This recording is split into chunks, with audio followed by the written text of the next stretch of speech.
Good afternoon, ladies and gentlemen, and welcome to the Argo Blockchain PLC Town Hall meeting. Throughout today's meeting, attendees online will be in listen-in-only mode. Your questions are encouraged. They can be submitted at any time just using the Q&A tab situated on the right-hand corner of your screen. I'd now like to hand over to David Robinson, partner at Flaggate. Good afternoon, David. Good afternoon. Thanks, Mark. So good afternoon, everyone. Welcome to this virtual Town Hall meeting. I'll deal with some administrative matters first. The meeting is being recorded to ensure that a complete and accurate record is kept. As Mark mentioned, if you wish to ask questions, please use the chat function on the video conference platform. It will be helpful in your question if you could identify yourself either as a holder of shares, ADSs, or notes in the company. So perhaps preface your question with the word shares or ADSs or notes, and that would just help us identify which category you fall into. So my name is David Robinson. I'm a partner at Flaggate. We're solicitors to Argo, and we're providing English law advice regarding its proposed restructuring.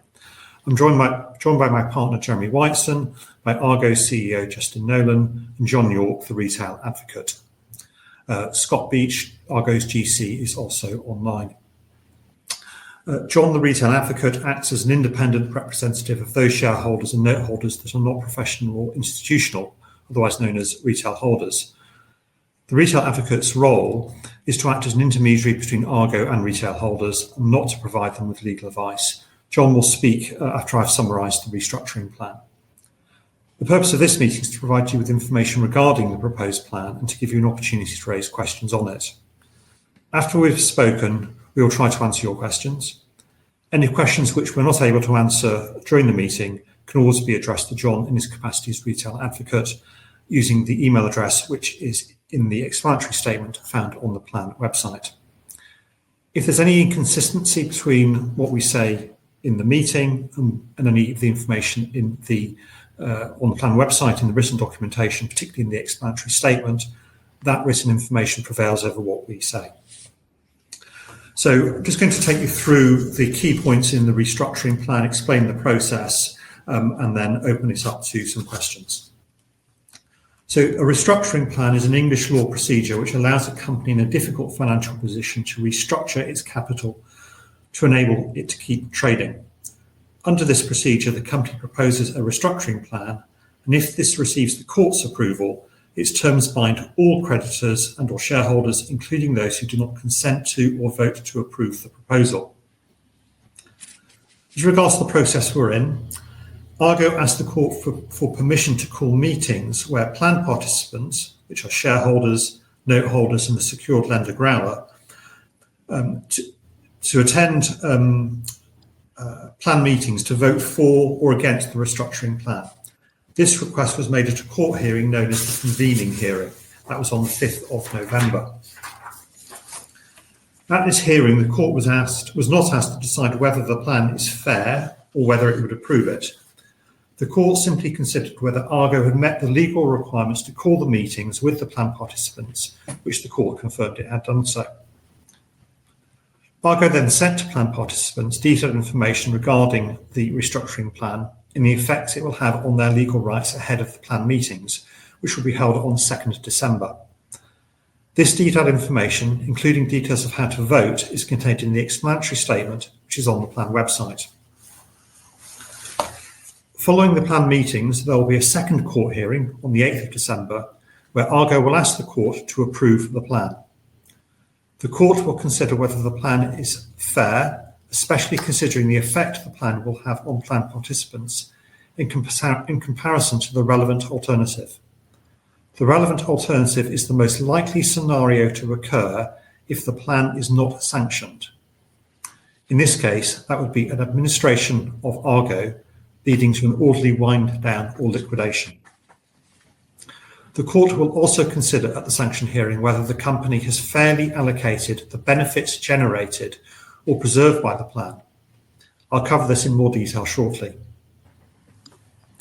As you know, Argo is a blockchain technology company focused on large-scale mining of Bitcoin and other cryptocurrencies. Argo uses mining machines to solve complex cryptographic algorithms in the blockchain network. In exchange for verifying or solving such algorithms, Argo receives rewards and fees denominated in cryptocurrency. In summary, Argo provides computing power to the blockchain network in exchange for cryptocurrency assets on a significant scale. Argo is a public limited company. It's listed on the London Stock Exchange and on the Nasdaq stock market. Argo has required continued third-party funding since December 2022, following a sustained period of low crypto asset prices and high power costs arising from events largely outside of the group's control. In particular, the energy required for Argo's operations is considerable. Following Russia's invasion of Ukraine in February 2022, global energy prices soared. This increase in energy costs has had a significant impact on Argo's business, and its power costs represent on average about 50% of Argo's total costs in each of the last 3 years. From time to time, cryptocurrency undergoes what is known in the market as a crypto winter, a prolonged period of low cryptocurrency prices, low crypto assets, and negative market sentiment. Following the crypto bubble in 2021, the market experienced a significant crash, with Bitcoin losing 30% of its value by the end of the year. This began a crypto winter which lasted until 2024. Since Argo's revenue comes from the sale of mined Bitcoin and other cryptocurrencies, this extended period of low prices had a significant impact on Argo's financial position. In April 24, a Bitcoin halving took place, which reduced the reward for Bitcoin miners by 50%. The group's mining margin fell from $11.5 million, being a 39% margin in 2024, to $1.2 million in 2025, while costs continued to rise. During this period, to ensure the business's survival, Argo disposed of the Helios Bitcoin mining facility in Dickens County, Texas, and its related operations, and in connection with that entered into a loan agreement with Galaxy. The Helios transaction secured the company's short-term future, but underlying issues remained, which the board have been addressing ever since.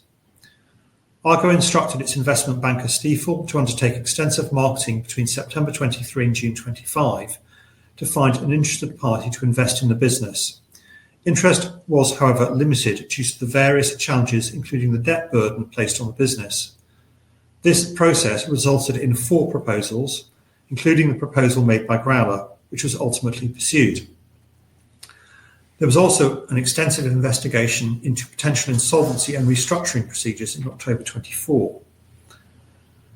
Despite the extensive marketing process mentioned, by June 25, Growler's proposal was the only viable option open to the company. Growler agreed to provide the necessary funding to Argo in exchange for Argo's commitment to implement the restructuring plan. This was urgently necessary in circumstances where the group had stopped paying some of its suppliers and creditors and had little cash remaining. Without the Growler facility, Argo would have been unable to pay its debts, which would likely have resulted in compulsory insolvency proceedings. Growler has confirmed that it will not provide further funding unless the restructuring plan is implemented. Accordingly, if the plan is not implemented, it is likely that Growler will demand repayment of its loan and enforce its security over Argo's assets. At that point, Argo will have no choice but to commence insolvency proceedings. The purpose of the plan is to restore the group to financial stability. If the plan is implemented in accordance with its terms, Growler will inject a further $3.5 million into the group. These funds will be utilised to meet the group's various costs payable to its critical unsecured creditors and other creditors to enable it to continue trading. If the plan is not implemented, Argo will cease trading. That is because Argo will run out of cash. Under the plan, the Growler facility will be converted into equity and the related security will be released. The claims of note holders under the senior unsecured notes will be compromised and released in exchange for Argo equity. Growler will provide that $3.5 million by way of subscribing for new Argo equity.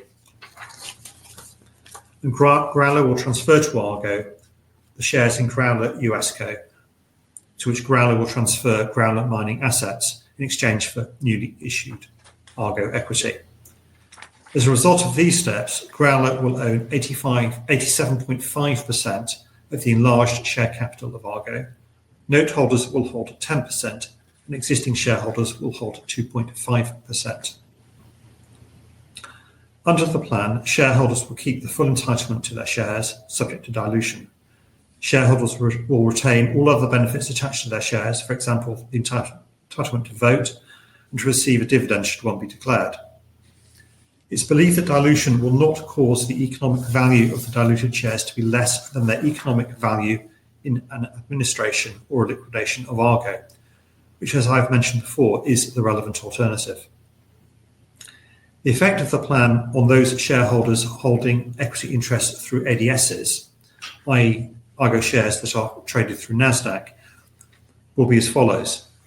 The current ratio of the ADSs to the ordinary shares is 1 to 10.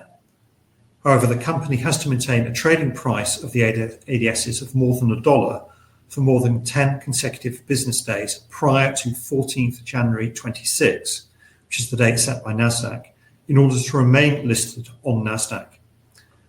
To facilitate that, i.e. remaining above the $1 threshold, we are planning to consolidate or change the ratio of ADSs so that one ADS will represent 1,160 ordinary shares. After the ratio change, ADS holders may be left with a fractional entitlement to a new ADS. If this happens, the depository, JP Morgan Chase, will aggregate and sell the fractional entitlements and distribute the sale proceeds on a pro rata basis. If an ADS holder receives no new ADSs and no distribution of sale proceeds as a result of such exercise, then Argo will make available $1 in aggregate to that ADS holder for all their interests in new ADSs, following their written request to Argo. Argo is not currently compliant with NASDAQ listing rules, but is taking active steps to remedy this by NASDAQ's deadline of 14 January 26. Argo's financial modelling shows that the change to the ADS ratio will increase the share price on NASDAQ, such that it is able to regain compliance with the NASDAQ listing rules. It's currently anticipated that Argo will be able to retain its listing on NASDAQ following the court's approval of the restructuring plan and to meet the minimum trading price requirement prior to 14 January 26. Argo has given notice to the FCA in the UK and to the London Stock Exchange of its intention to delist from the London Stock Exchange, subject to the sanction of the restructuring plan, so that on its implementation, the London listing will be cancelled. In order to protect the interests of shareholders, Argo will establish a matched bargain facility with JP Jenkins and maintain such facility for 6 months. This is a facility which connects willing buyers of Argo shares with willing sellers, creating a market in those shares despite the shares not being listed on a traditional stock exchange. Shareholders are reminded that they also retain the ability to convert their ordinary shares into ADSs, which can be traded on NASDAQ. Shareholders should contact their stockbroker for further information as to how to achieve that. The senior unsecured notes, or baby bonds as they're colloquially known, will be fully equitised, and current note holders will receive equity interest in the company in the form of ADSs. In aggregate, note holders will hold 10% of the equity in the restructured company. Again, to the extent that a note holder has a fractional entitlement to new ADSs as a result of the equitisation process, the aggregate of all fractional entitlements will be sold and the sale proceeds distributed on a pro rata basis to those note holders with a fractional entitlement, subject to deduction of depository transaction fees if applicable. If a note holder receives no new ADSs and no distribution of sale proceeds as a result of this exercise, Argo will make available the sum of $1 to that note holder for all their fractional interests in new ADSs, following a written request from the note holder to the company. I refer you to the explanatory statement for a detailed explanation of how fractional entitlements will be dealt with. At the sanction hearing, the court will assess, among other things, if the company's proposed allocation of the benefits that are preserved or generated by the plan is fair. This assessment of fairness is complicated, and so I refer you to the analysis in section 5 of part 3, commencing on page 51 of the explanatory statement, and to Kroll's plan benefit report at Appendix 9 of the statement that supports the company's analysis. You can find these documents on the plan website.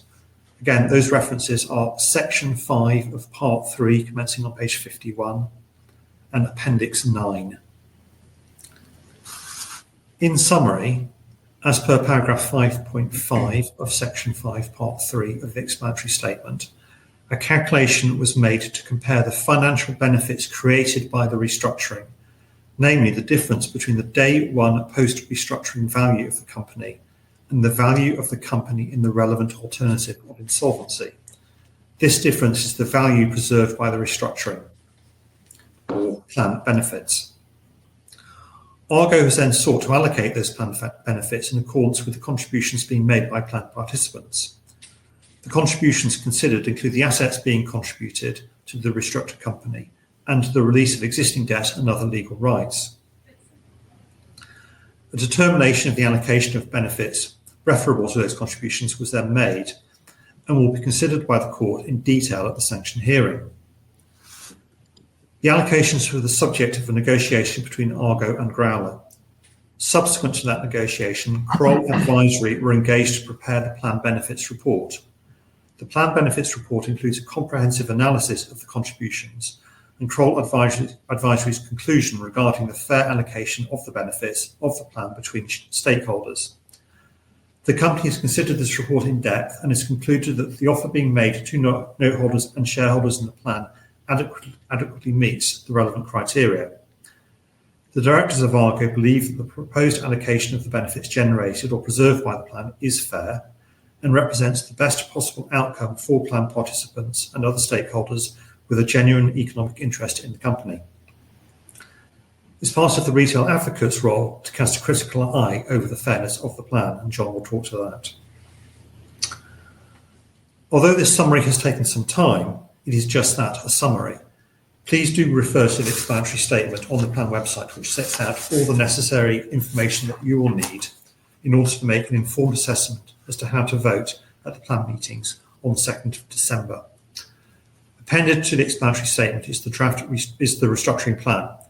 If the plan is sanctioned by the court on or around the date of the sanction hearing on 8 December, it is this document that is the operative legal document that determines how your legal rights will be affected. I'll now hand over to John York, the retail advocate, to address you. John. Thank you, David. Good afternoon. My name is John York, and I'm acting as retail advocate in relation to the proposed restructuring plan.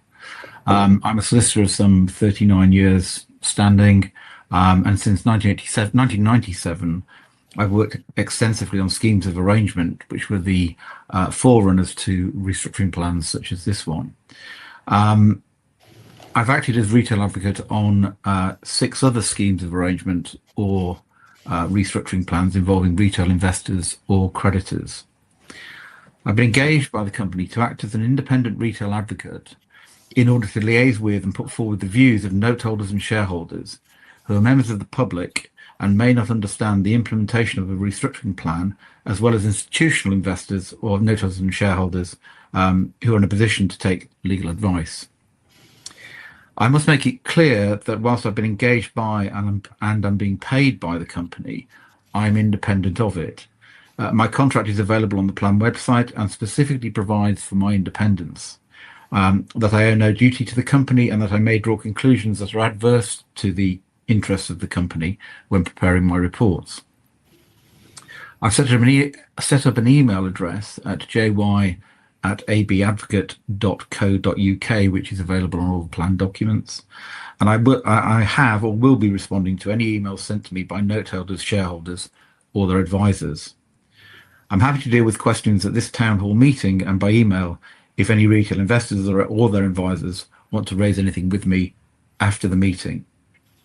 As part of my role, I'm obliged to attend the meeting of note holders and shareholders to be held on the 2nd of December and to prepare 2 reports setting out the views of the retail investors together with any issues they raise that are relevant to the matters being considered by the court.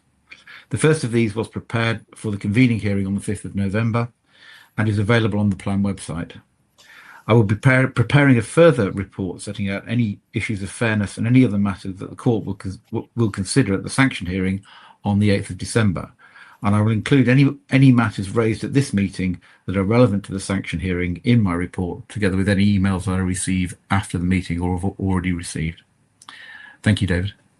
Okay, thank you. We've had a few pre-submitted questions, so we'll address those first.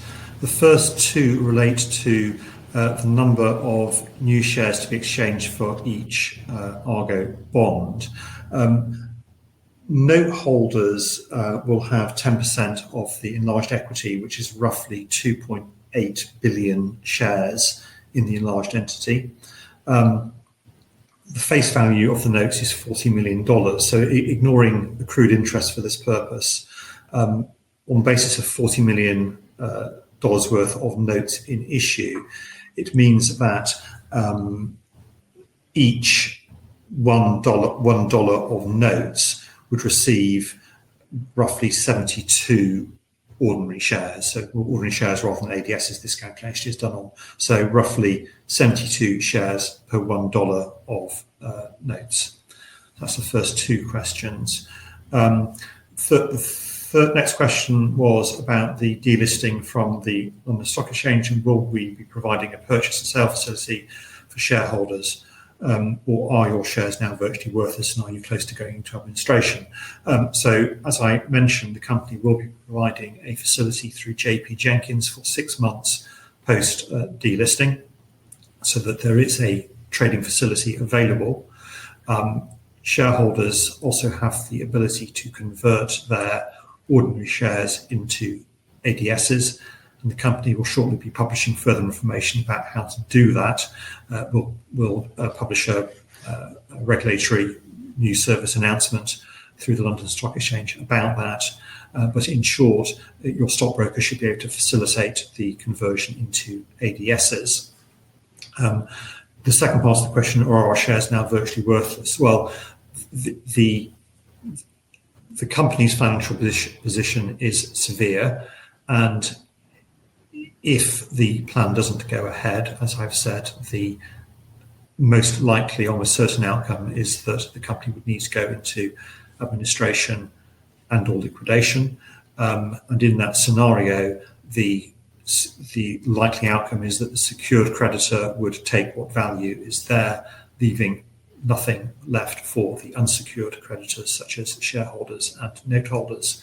So if the plan doesn't go ahead, the shares would be worthless. If the plan goes ahead, the expectation is there will be value, because Growler is putting money into the company so that it can survive and can grow, and there is a business there with a new balance sheet, and the hope is that the company will be able to then trade out and recover value for stakeholders.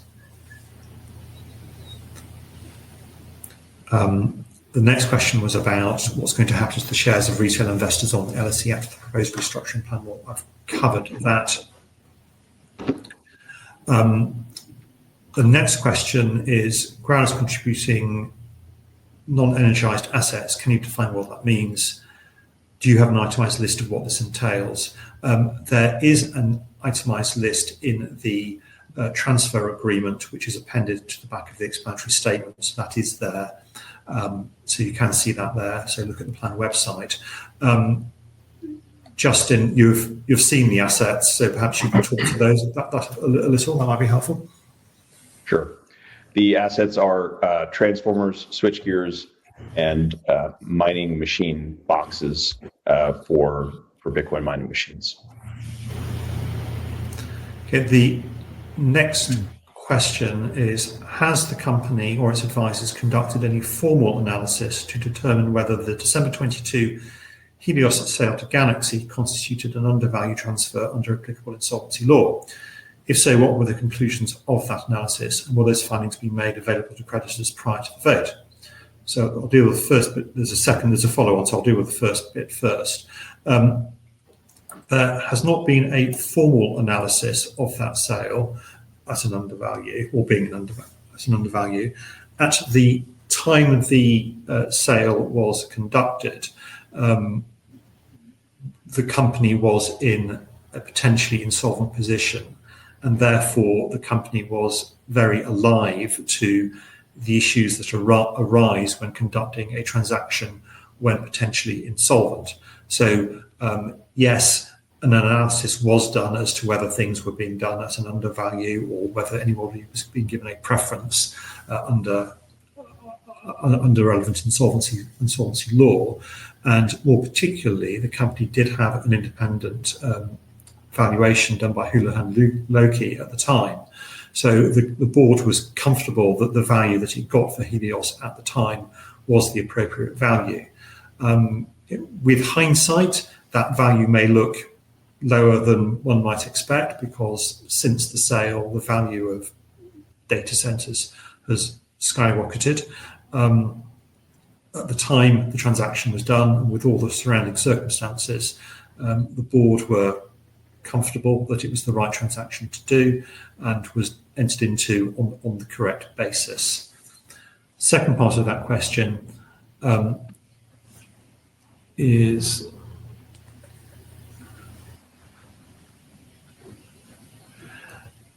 given the transaction falls within the relevant look-back period for avoidable transfer claims, has the company considered pursuing any recovery claims against Galaxy? If recovery claims have been considered, what's the estimated range of potential recoveries? Well, for the reasons given in the first part of the answer, no, they haven't been considered, because we don't consider that the transaction was at an undervalue.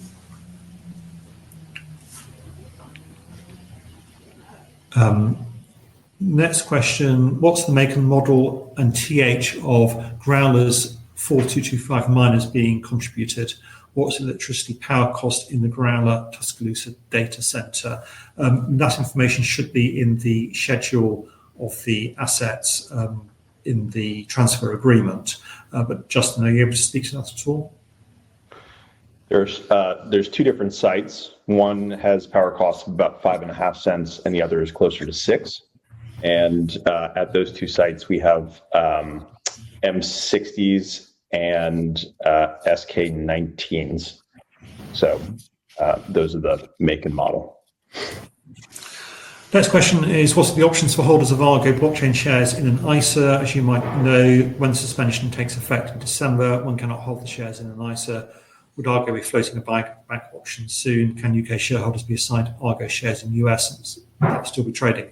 Well, the question is right. Once the shares are delisted, usually they can't then be held in an ISA and they have to be transferred out. There is no current intention to buy back shares. The money that Growler is putting into the company are going to be used to enhance the business rather than returning funds to shareholders. As I said earlier, there is the option to convert into ADSs, and for some shareholders that would be a possibility. Otherwise, we've got the JP Jenkins facility as a fallback for UK holders. Next question, has Argo thought of launching tokens or coins to raise capital as a form of equity reserves? I think it's fair to say that Argo has considered all sorts of different options to reshape its balance sheet. That has been a process going on for the last 2 years plus, and I think every option under the sun has been considered. Nearly every option that the company considered founded on the same problem, which is the debt burden being carried by the company. The company had a number of interested parties and progressed discussions with them, and almost without fail, the problem became, how are we going to repay 40 million of debt in November 26? That has been the sticking point. So whilst there are all sorts of options that look attractive superficially, that debt burden has been the millstone around the company's neck, which has prevented other deals happening. I don't know whether, Justin, whether you want to add anything to that, or is that just a fair summary? I think you handled it well. Okay. Next question, what were the terms and amounts of the Growler funding that has already taken place per the proposed plan? will the ongoing company not have any debt? So Growler's provided a term loan of $7.5 million. That is almost all been drawn down now. It's interest bearing. It will convert into equity if the plan is approved or sanctioned by the court. As regards ongoing debt, yes, the company will have some ongoing debt because it's got the Desjardins facility in Canada, which this plan does not. That plan that debt is unaffected by this plan, but it's obviously a much reduced debt burden going forward. There's a further question about ISAs, which we've already covered. Will LSE Argo shares be able to swap shares for Nasdaq Argo shares, or should we hold in anticipation of a relisting on the LSE, or is the LSE listing completely finished? As I said, there will be there is the ability to convert into ADSs. That can be done now, or it can be done post-transaction, and we will put out an announcement on that to explain how it works and the costs associated with it shortly. The reason for not having done that to date is we're just trying to agree the costs of that with the depository. Should you hold an anticipation of a relisting? That has not been discussed. I don't think it's on anyone's radar, so I think we can firmly say that that is not likely to happen. Next question, is there a willingness to increase value to the note holders, e.g. a warrant? How will Growler and Argo management teams be organised? And for the tax obligation that's being appealed, what's the timeline? So 3 questions there. Willingness to increase value to note holders. As you may have seen from the explanatory statement, Growler's initial proposal to the company was much more aggressive than the one that has been presented to you. We now have a 87.5%, 10%, 2.5% split. The original proposal was much tougher on both note holders and shareholders. I think note holders were going to be reduced to, was it 2% of the original proposal? I think so. Yeah, it's something like that. It's in the explanatory statement anyway. The company rejected that proposal, and in a renegotiation with Growler, we ended up where we are now. I think every group would like to see its allocation increased. If we increase note holders, we reduce either Growler or shareholders. If we increase shareholders, we reduce note holders or Growler. No one's going to be happy. The allocations we've ended up with have been based on A, a negotiation, and B, following the guidelines set by case law in the UK as to how we allocate the benefits of the plan, as I said earlier. And that's been the subject of not only lots of negotiation, but also a detailed report from Kroll on the terms of that and the allocation. And that Kroll report is available to you on the plan website. Next question from the same person was, how will Growler and Argo management teams be organised? Justin, do you want to talk to that?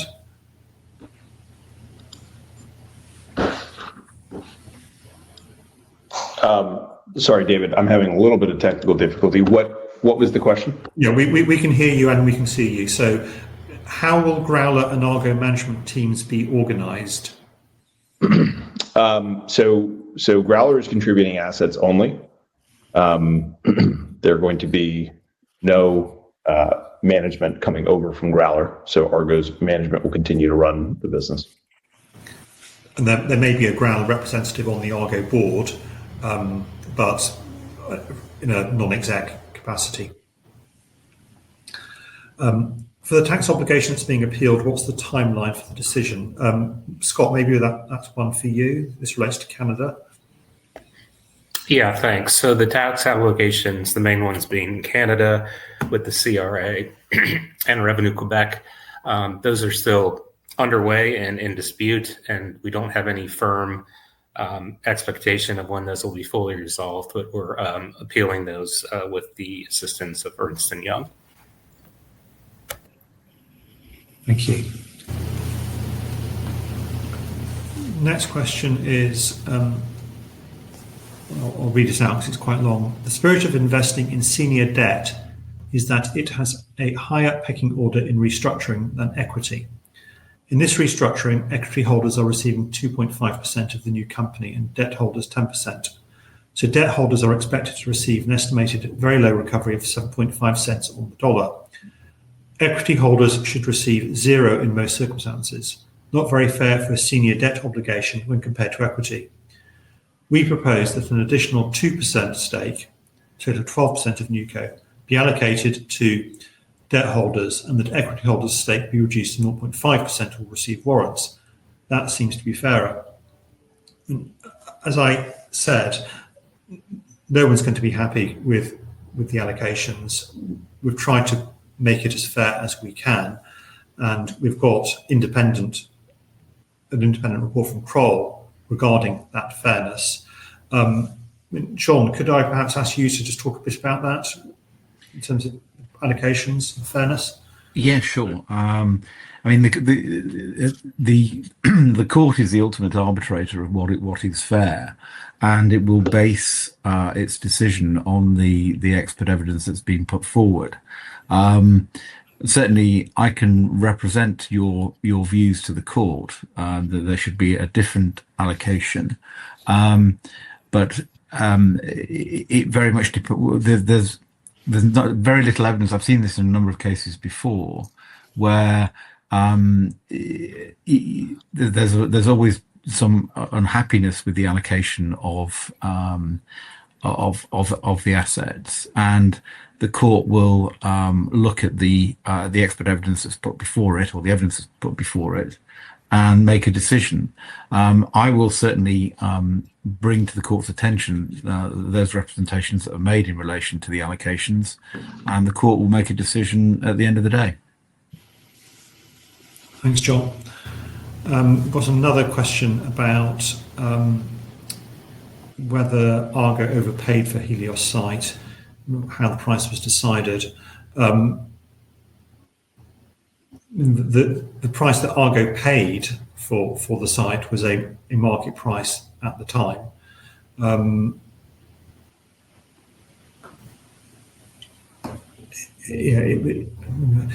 mean, Scott, you were involved in that. Anything further to add on it? No, it was market price, arm's length transaction at the time. That's, all as much as can be said there. Yeah. Of course, a follow-up about the coins. Allow me to further explain. If you were to launch a coin or token, preferable as it will allow access to more chains, if the Growler money is meant to improve the business of Argo, using it to launch a coin or token that provides the utility of being a financial vehicle, which in turn would allow Argo to charge fees on it, essentially transforming from a minor bank to a professions bank, for a lack of better words to adequately communicate my idea. That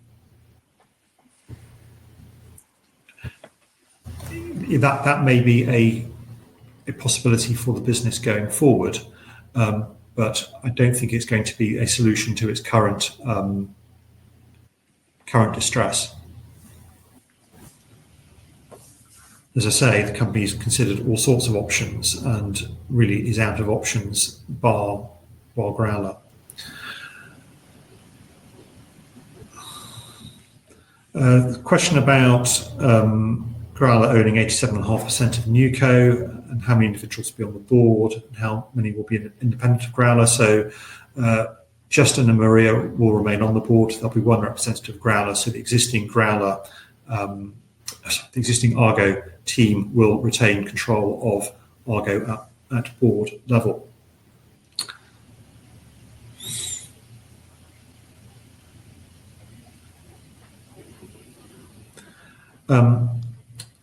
Question about energy costs as a key reason for the current situation in the opening remarks and in the investment commentary regarding what Brown is supplying. How much will the investment reduce those costs? Justin, are you able to comment at all on that? How much will Growler's investment reduce those costs? Yes, I think it's talking about the company's ongoing energy costs, whether they will be reduced as a result of access to Growler equipment. They will not. Energy costs will not be reduced via this transaction.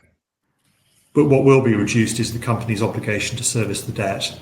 So more of the cash you generate can be pumped back into the business rather than paying interest on the Correct. And the exahash are going from 1.4 to 2. Our megawatts, which are very valuable, are going from 15 to 30.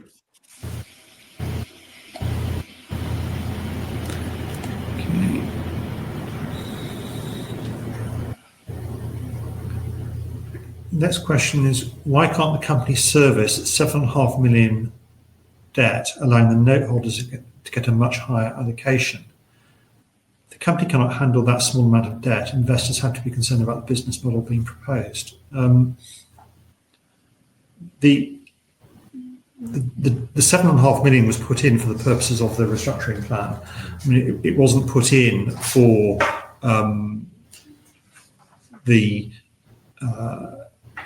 supporting the ongoing trading of the business. The issue isn't so much its ability to service 7.5 million of indebtedness. It's the company's ability to service over 40 million of indebtedness, which is repayable in November next year. And the company, having searched long and hard for a solution to how it would repay 40 million, wasn't able to find one, bar Growler's proposal for the restructuring.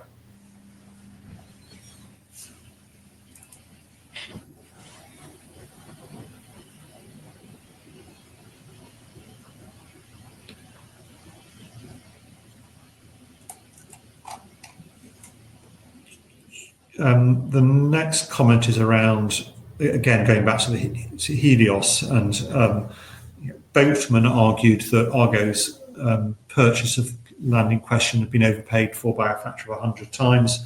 That was dealt with at the time. That was all scurrilous stuff on chat rooms, and we don't think there's any validity in the comments that Boatman made at the time. Another question about management team, which we've already covered. Sorry.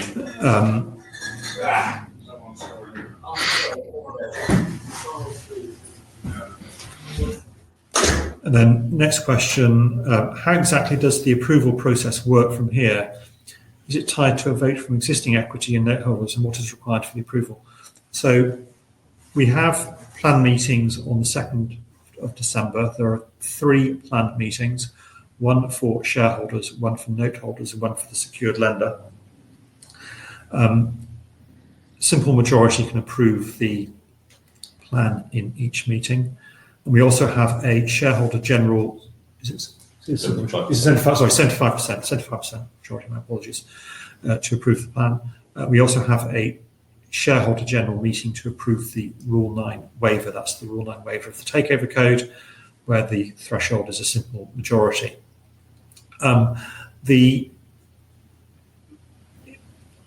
Those votes are essentially advisory, because the court can choose, if it wishes, to approve the plan, even if there are votes against the plan at the plan meetings. If the court determines, in very broad terms, that the plan is fair, then it has the ability to sanction the plan, notwithstanding negative votes. The plan is conditional upon the Rule 9 waiver vote as well, which is outside the court's remit. If the shareholders vote down the Rule 9 waiver, then the company has the ability to go to the takeover panel and ask for a dispensation from Rule 9, i.e. to allow the transaction to go through without a Rule 9 waiver, on the basis that the company is in financial distress. And that is what the company will do if the plan is voted, if the Rule 9 waiver is not approved by shareholders. We don't know what the panel will say on that yet, but that's what we plan to do.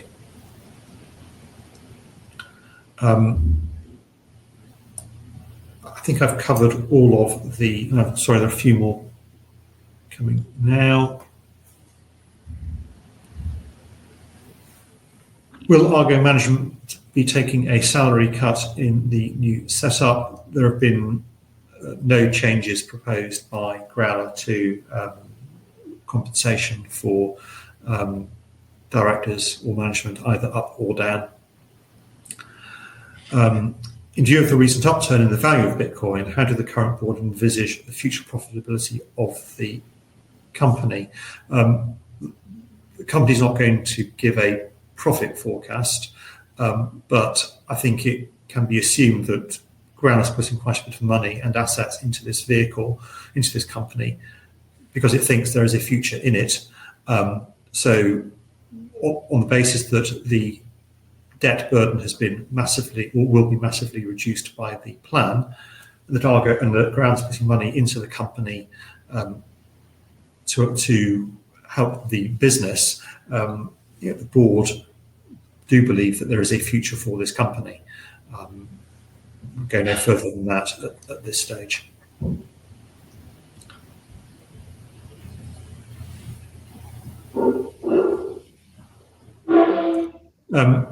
There are 3 or 4 or more comments rather than questions, which are fairly critical, not surprisingly, of the proposals. No solutions, etc. Sell up, draw a line.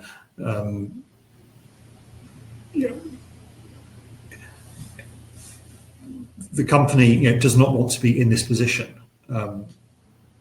It really would rather be getting on with its business rather than spending all its time dealing with problems, of which there have been many. Some of them self-inflicted, others from third-party events.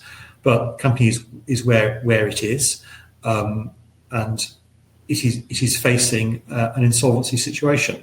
And at the end of the day, it comes down to a very simple binary choice. Either the restructuring plan is approved, which allows the company to survive and gives a hope of value to note holders and shareholders, albeit much diluted. And I know you're all suffering as a result, but there is some hope value there.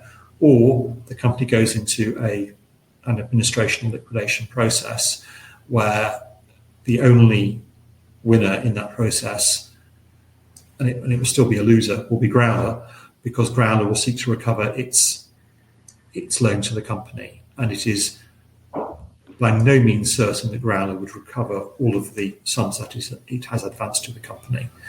And that would mean that shareholders and note holders would receive nothing. So the board are absolutely aware that this is an unpleasant position to be in.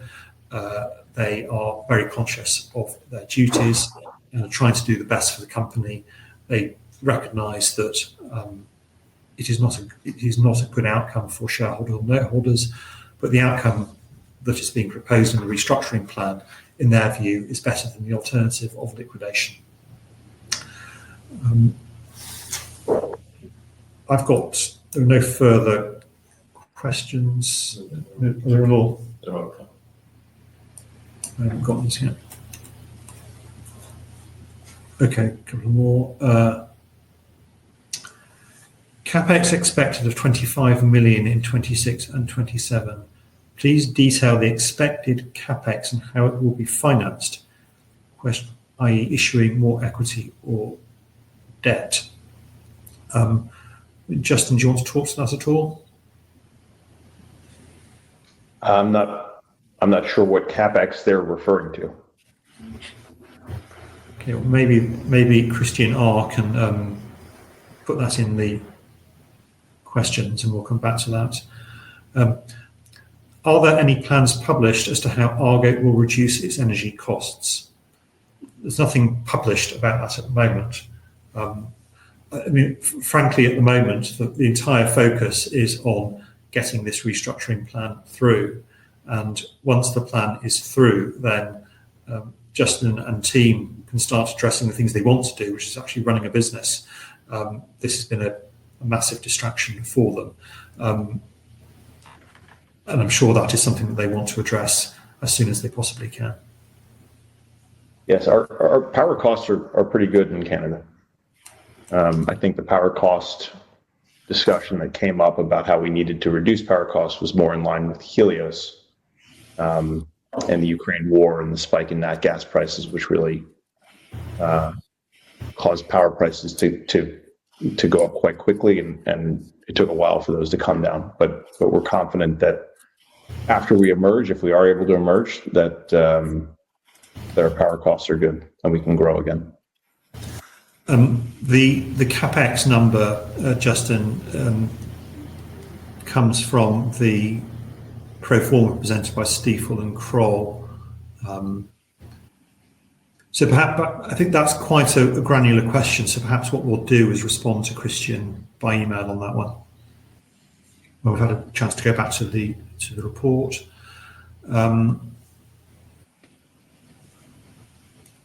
There's a further question. What's the new ADS shares approximate value after restructuring plan is approved? That's what the market will determine. I can't say what the value will be post transaction, as it is a requirement of NASDAQ that the company trades above $1, then the new ADS should be above that level. But remember, it's going to be representing a far larger number of shares. It'll be 2,160 shares rather than 10.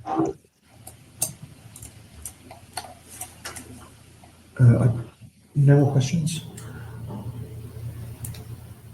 Give it 30 seconds for any more questions and then we can close.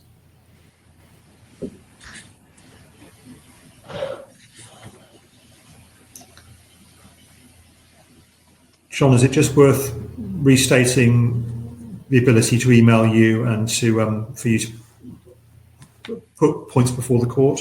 Yes, of course. I think I said earlier that I've set up an email address, which is jy@abadvocate.co.uk. You're welcome to send me an email anytime after this meeting. I will deal with that email, and I will put any issues that you raise before the court at the hearing on the 8th of December. Thank you. Have no further questions. So we will close. Oh, sorry, I've got one more. A few more.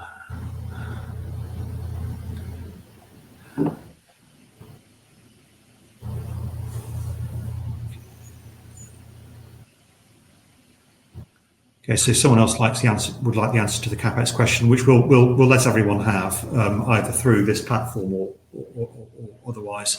We'll let participants in this town hall know the answer to that. And yeah, that's. Could you repeat the email address, please, John, for someone? It's jy@abadvocate, all one word, .co.uk. And it's available on all the documentation. On the plan website. If you search Kroll Argo, you can get to the plan website very easily. That's great, David. Thank you very much indeed. If you would like, I can jump on. We will shortly redirect those on the call to provide you with some feedback, and we will, of course, publish all these questions in due course. David, if there's nothing else, I will end the meeting. Thank you. Thank you very much indeed. We will now redirect investors on today's call. Thank you and good afternoon.